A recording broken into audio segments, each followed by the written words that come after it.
चुनी मुनी की कहानियाँ। एक समय की बात है। रामपुर नाम का एक खुशहाल गांव हुआ करता था।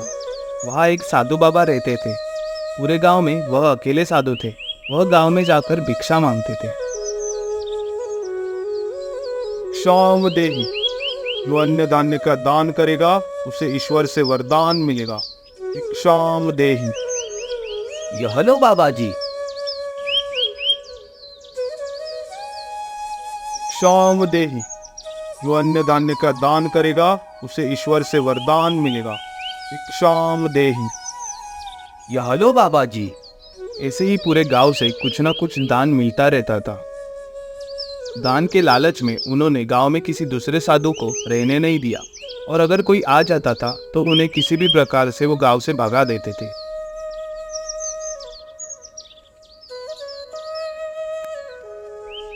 अलख निरंजन, अलख निरंजन, बाबा को थोड़ी सी दो रकम, तुम्हारी पुण्य की दीवार हो जाएगी भक्कम।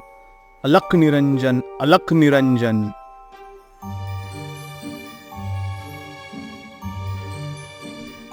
ए, तुम कौन हो? यहाँ क्या कर रहे हो? यह मेरा गांव है और मैं इस गांव का पाखंडी। निकल जाओ मेरे गांव से।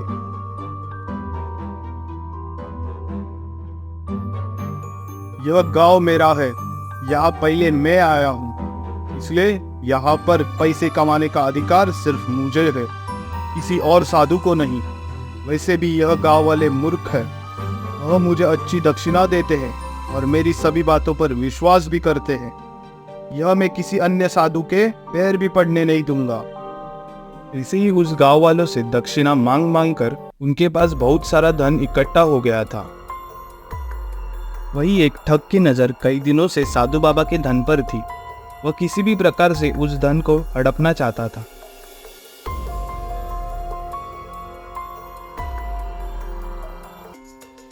यह साधु के पास तो बहुत सारा धन दिख रहा है, क्यों ना मैं इसे चुरा लूं।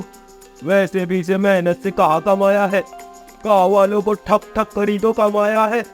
अगर यह मैं चुरा लूं तो मुझे भी कोई पाप नहीं लगेगा। यह साधु बाबा, अब मेरी नजर सिर्फ तुम पर ही है। देखते हैं तुम मेरी नजर से कैसे बचोगे। इसके पैसे चुराने के लिए मुझे कुछ योजना बनानी पड़ेगी। आइडिया। मैं विद्यार्थी बनकर उसके पास जाऊंगा और उसका विश्वास जीतकर उसे ठग लूंगा।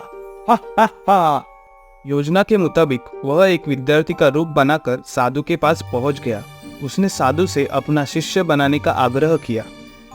प्रणिपात आचार्य, मैं आपका शिष्य बनकर ज्ञान अर्जित करना चाहता हूँ। कृपया आप मुझे अपना शिष्य बनने का सौभाग्य प्राप्त करने दे। नहीं, मैं ऐसे ही किसी को अपना शिष्य नहीं बना सकता। क्या ऐसा ना कहे। आपके पास बहुत आशाएं लेकर आया हो। मुझे ऐसे निराश मत कीजिए आचार्य। ठीक है, लेकिन तुम्हें वैसे ही करना पड़ेगा जैसे मैं कहूँगा। ठीक है आचार्य, आप जैसा कहोगे मैं वैसा ही करूँगा। ठीक है, मैं तुम्हें शिष्य के रूप में स्वीकार करता हूँ। आज से तुम मेरे साथ मंदिर में ही रहोगे। ठग साधु के साथ ही मंदिर में रहने लगा और साधु की सेवा के साथ साथ मंदिर की भी देखभाल करने लगा। ठग की सेवा ने साधु को खुश कर दिया, लेकिन फिर भी वह ठग पर पूरी तरह विश्वास नहीं कर पाया। सुनो मेरे शिष्य, हमें दूसरे गांव में पूजा करने का निमंत्रण आया है, तो तुम हमारे जाने की तैयारी करो। जी आचार्य।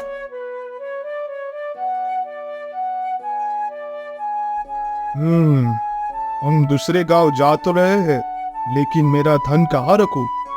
एक काम करता हूँ, इसे मेरे पोटली में रख देता हूँ। रास्ते में उन्हें एक नदी मिली। साधु ने सोचा कि क्यों न गांव में प्रवेश करने से पहले नदी में स्नान कर लिया जाए। लेकिन मेरी यह पोटली कहाँ रखूं?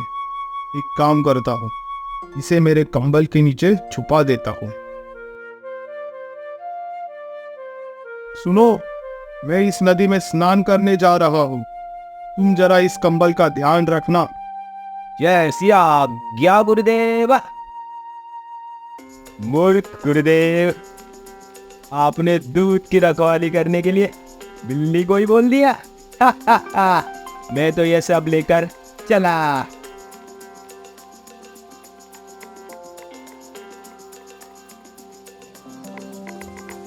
हे भगवान, यह क्या हो गया? वह शिष्य के रूप में चोर निकला। मैंने जो दूसरों से लूटा वही आज मुझसे लूट गया। मैंने उसकी मीठी बातों पर भरोसा करके गलती कर दी। यह मेरा कर्म का फल है।